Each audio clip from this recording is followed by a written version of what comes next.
നമസ്കാരം, ഞാൻ ബിജീഷ് ഉള്ളൂർ. നമുക്ക് Nifty, bank Nifty, fin Nifty എന്തൊക്കെയാണ് സംഭവിച്ചിരിക്കുന്നത്, വരും ദിവസങ്ങളിലായാലും നിഫ്റ്റി, ഫിൻ നിഫ്റ്റി, ബാങ്ക് നിഫ്റ്റിനെ എങ്ങനെ മാനേജ് ചെയ്യാം, ഇന്നത്തെ ഒരു മൂവ്മെന്റ് നമുക്ക് നോക്കാം.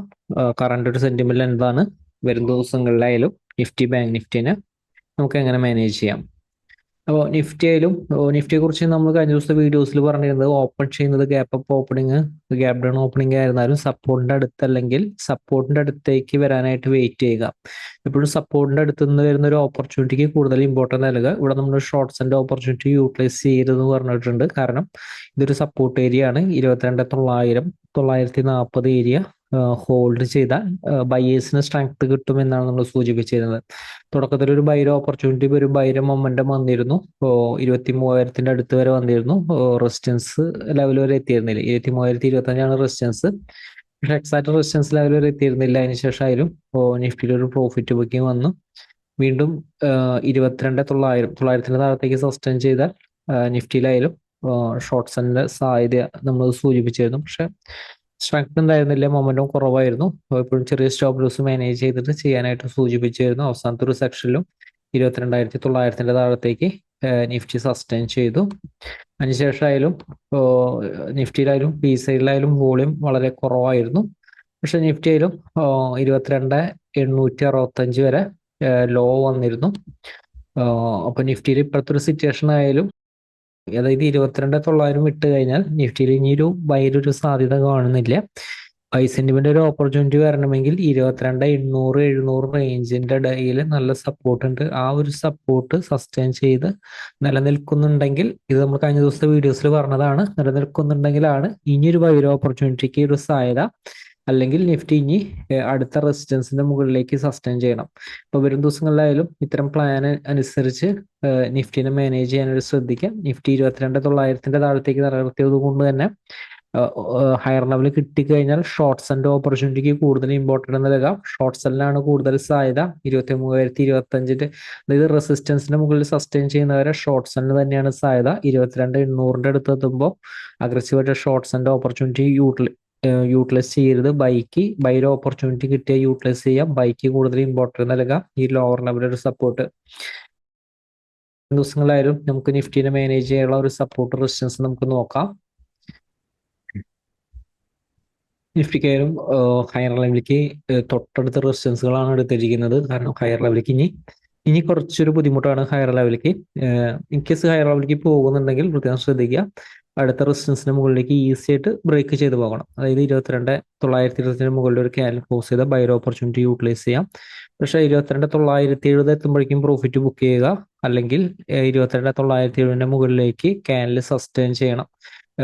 ചെറിയ ടൈം ഫ്രെയിമിലായാലും 5 മിനിറ്റ് ടൈം ഫ്രെയിമിലോ 1 മിനിറ്റ് ടൈം ഫ്രെയിമിലായാലും അതിന്റെ മുകളിൽ സസ്റ്റെയിൻ ചെയ്താൽ മാത്രമാണ് നമുക്കൊരു ഓപ്പണിങ്ങിൽ ഒരു ബൈ ഓപ്പർച്യൂണിറ്റി ആയാലും യൂട്ടിലൈസ് ചെയ്യാനായിട്ട് സാധിക്കുന്നത്.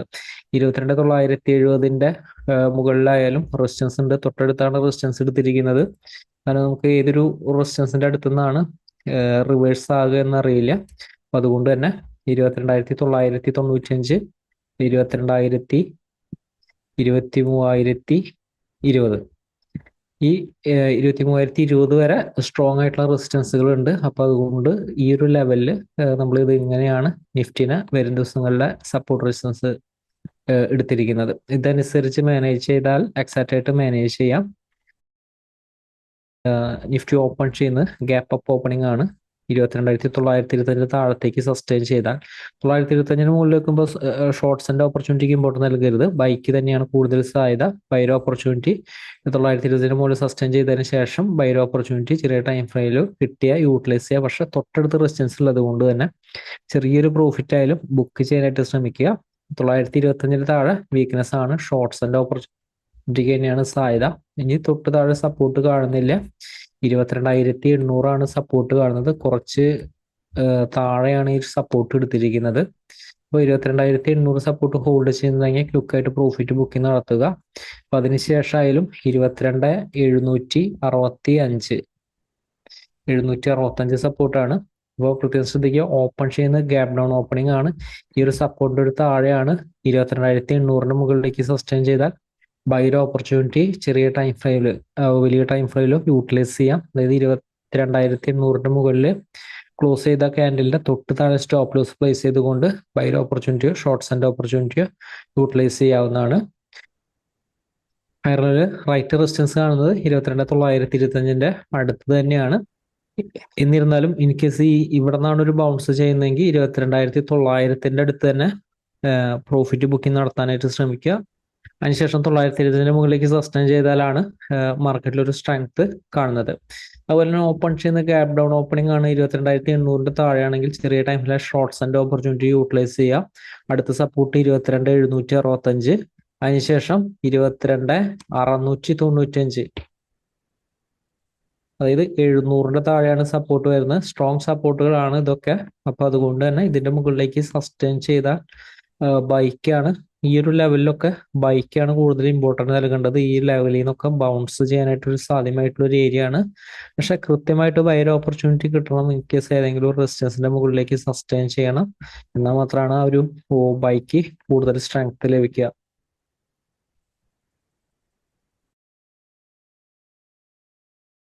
ലോവർ ലെവലിൽ സപ്പോർട്ട് മാനേജ് ചെയ്യേണ്ടത്, അതായത്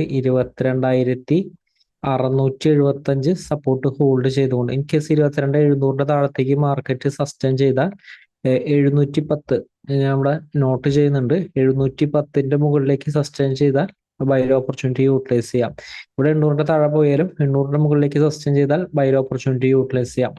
അപ്പൊ ഇതൊരു മേജർ ആയിട്ടുള്ള ഒരു ബൈ ഏരിയ ആണ് വരുന്നത്. അപ്പൊ അതുകൊണ്ട് അതിനനുസരിച്ച് മാനേജ് ചെയ്യുക.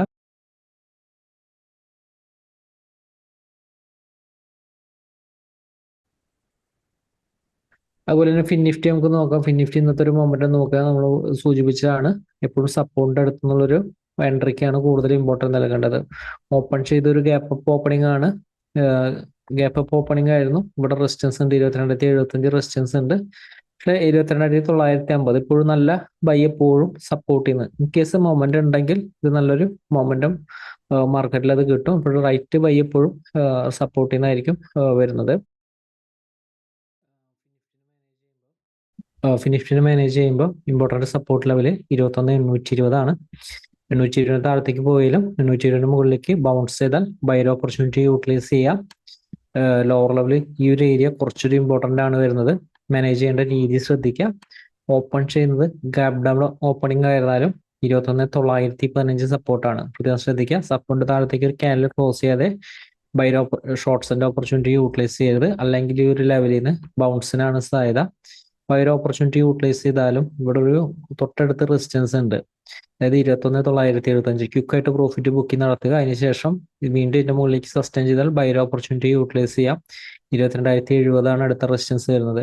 ഓപ്പൺ ചെയ്യുന്ന ഗ്യാപ് ഡൗൺ ഓപ്പണിംഗ് ആണ് പറഞ്ഞിരിക്കുന്ന ഒരു സപ്പോർട്ട് ബ്രേക്ക് ചെയ്ത് വരുന്ന ഒരു ഓപ്പണിംഗ് ആണെങ്കിൽ 21,888 സപ്പോർട്ട്, അതിനുശേഷം 21,820 സപ്പോർട്ട്, 820 താഴെ 21,750. ഇതിന്റെ താഴെ വന്നതിന് ശേഷം ഇതിന്റെ മുകളിലേക്ക് സസ്റ്റെയിൻ ചെയ്താൽ സ്ട്രെങ്ത് ആണ് വരുന്നത്. 21,750ഉം 21,820ഉം സ്ട്രോങ് സപ്പോർട്ട് ലെവലുകളാണ്. ബാങ്ക് നിഫ്റ്റി നമുക്ക് നോക്കാം.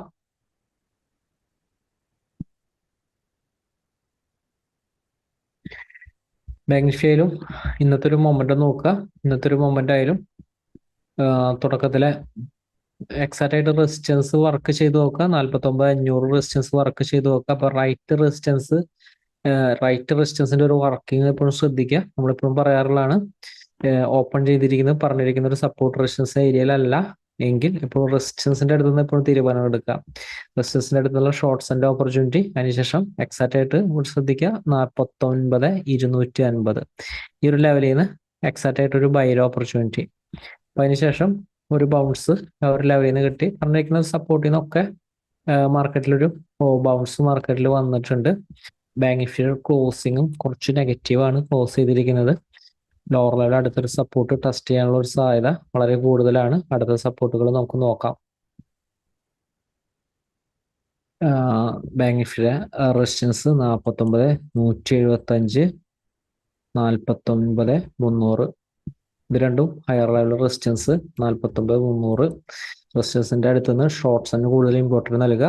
കാരണം നമ്മൾ കഴിഞ്ഞ ദിവസം പറഞ്ഞിരിക്കുന്ന ലെവൽസിന്റെ താഴെയാണ് നിൽക്കുന്നത്. അതുകൊണ്ടാണ് ഷോർട്ട്സിന് ഇമ്പോർട്ടൻറ്റ് കൊടുക്കാൻ പറയുന്നത്. അതായത് റെസിസ്റ്റൻസിന് മുകളിൽ സസ്റ്റെയിൻ ചെയ്യുമ്പോൾ ഒരിക്കലും ഷോർട്ട്സിന് ഇമ്പോർട്ടൻറ്റ് കൊടുക്കരുത്. താഴത്തേക്ക് വരുമ്പോൾ അതായത് സപ്പോർട്ടായിട്ട് വർക്ക് ചെയ്തതിൻ്റെ താഴത്തേക്ക് വരുമ്പോൾ മാത്രമാണ് ഷോർട്സിന് ഇമ്പോർട്ടൻ്റ് കൊടുക്കേണ്ടത്. ഓപ്പൺ ചെയ്യുന്ന ഫ്ലാറ്റ് ഓപ്പണിംഗ് ആണ് 49,050 ബ്രേക്ക് ചെയ്ത് വരുന്ന ഒരു ഓപ്പണിംഗ് ആണ്. ചെറിയ ടൈം ഫ്രെയിമിൽ തന്നെ ഷോർട്സിന്റെ ഓപ്പർച്യൂണിറ്റി യൂട്ടിലൈസ് ചെയ്യാം. 48,980 സപ്പോർട്ടാണ്, 48,800 സപ്പോർട്ടാണ്, 48,650 സപ്പോർട്ടാണ്. 48,800, 48,650 സപ്പോർട്ട് ഇമ്പോർട്ടന്റ് സപ്പോർട്ടറാണ്. ഈ ലെവലിൽ നിന്ന് ബൗൺസിന് സാധ്യതയുണ്ട്. അപ്പോൾ പ്രത്യേകം ശ്രദ്ധിക്കുക. റെസിസ്റ്റൻസിന്റെ അടുത്ത് മുകളിലേക്ക് സസ്റ്റൈൻ ചെയ്ത അഗ്രസീവായിട്ട് ഷോർട്സിന്റെ ഓപ്പർച്യൂണിറ്റി യൂട്ടിലൈസ് ചെയ്ത് ബൈക്ക് കൂടുതൽ ഇമ്പോർട്ടൻസ് നൽകുന്ന രീതിയിൽ ട്രേഡുകൾ പ്ലാൻ ചെയ്യുക. മാർക്കറ്റിൽ വലിയ അവസരമായിട്ട് നമുക്ക് ഒരു ദിവസം അപ്ഡേറ്റിൽ വീണ്ടും കാണാൻ എല്ലാവരും വിലയേറിയ ഷെയറുകളും കമ്പനികളും പ്രതീക്ഷിക്കുന്നു. എല്ലാവർക്കും നന്ദി.